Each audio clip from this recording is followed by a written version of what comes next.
Parashat Balak. Commençons par une petite histoire du passé pas très lointain. Vous rappelez-vous, tout le monde se rappelle, il n'y a pas très longtemps, 1991. Alors, il y a la guerre du Golfe. Voilà que Saddam Hussein, il va envoyer presque 40 scuds sur Israël et presque chaque jour. 1, 2, 3 scuds vont tomber et ça peut causer des centaines, des milliers de morts. Rahman al-Islam. Il nous avertit qu'il va mettre du gaz. Voilà qu'Israël ne fait rien. Attend que les scuds y tombent, tout le monde rentre dans sa chambre, fermée, on descend dans les miklatim, dans le bunker. Mais l'État d'Israël ne va pas du tout prendre les armes, sortir à la guerre. Pourquoi? Car c'est tout simple. Les Américains ont demandé à Israël, laisse-nous, nous on fait le travail. On n'est pas d'accord. Question politique, on ne veut pas que tu vas rentrer aujourd'hui en Israël. Ça me dérange. Tu vas rentrer, te battre avec l'Irak. Ça ne m'intéresse pas. Israël ne veut pas froisser l'Amérique, veut rester ami. Cette amitié, elle compte très cher pour Israël. Donc, ne sort pas à la guerre son accord de recevoir 40 scuds sans dire un mot. Voilà notre paracha. On revient à Parashat Balak. Le peuple juif sort d'Égypte. Et voilà que celui qui se trouve sur son chemin, qui vient lui faire la guerre, il perd. Amalek. Et ainsi de suite, plusieurs peuples qui sont tentés, ils ont perdu. Balak, le roi de Moab, a peur du peuple juif. S'écarter, il ne veut pas. Alors il a une idée. Il se dit, c'est très simple. J'ai envie de me battre contre le peuple juif. D'une manière spirituelle. Eux, le peuple juif, ils n'ont pas l'Amérique. Ils ont mieux que l'Amérique. Le bon Dieu lui-même. Quand on est sorti 3 millions de personnes d'Égypte, Akadosh Baruch Hu va nous faire sortir le peuple le plus puissant au monde. L'Égypte. Comme à rien, diplé. On va venir nous sortir Kirat Yamsouf, la mer Rouge qui va s'ouvrir, les engloutir tous. Aucun problème. Balak, il a un problème, il a peur. Qu'est-ce qu'on fait? Et là, il sait très bien, Balak, qui est un homme, un grand rachat, mais qui en même temps a un pouvoir extraordinaire. Sa parole. Pourquoi? Car vous savez qu'Akadosh Baruch Hu a écrit dans nos sages qu'Akadosh Baruch Hu, chaque jour, il s'énerve une fraction de seconde, un moment. Et à ce moment-là, il faut faire attention. Et Bilham savait, Yodéa Da'at Elyon, il savait exactement le moment qu'Akadosh Baruch Hu s'énervait.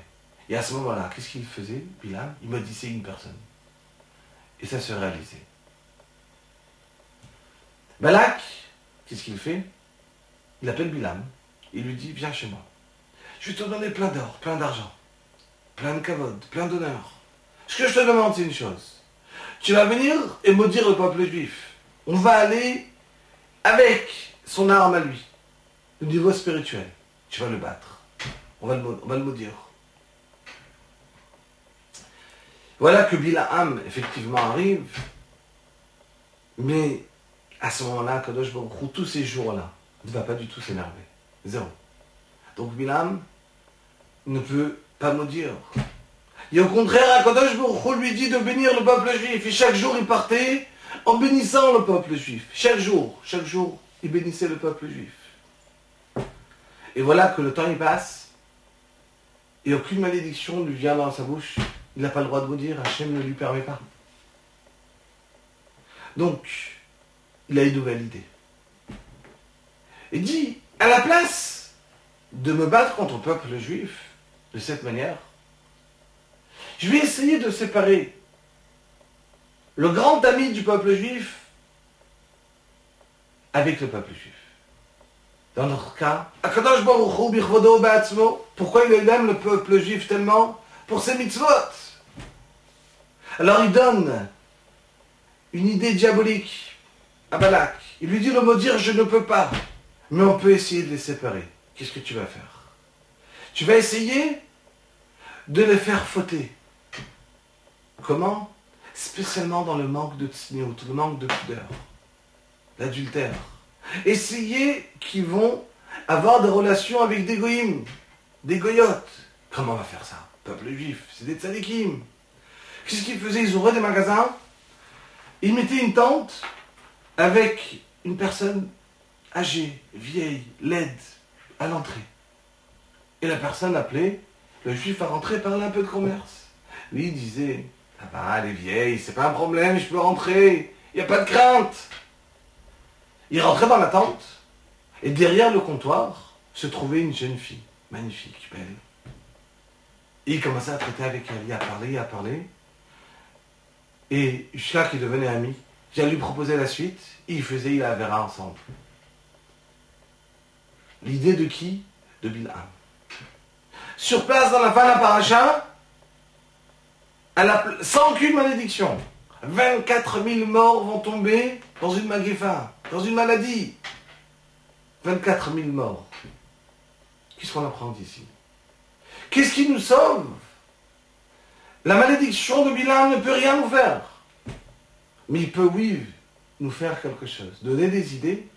Comment se battre pour enlever l'amitié entre le peuple juif et Akadosh Baruch Hu. Il faut savoir une chose. Ce qui enlève le plus l'amitié entre nous et Akadosh Baruch Hu, c'est quand on ne fait pas ces mitzvot. Quand on a un manque de tzniut, un manque de pudeur, quand on ne sait pas garder nos relations, qu'est-ce qui est permis, qu'est-ce qui est interdit, alors Akadosh Baruch Hu, il nous lâche. Apprenons de cette paracha. Combien il faut se rapprocher d'Akadosh Baruch Hu le maximum. Kol Tov, Shavua Tov.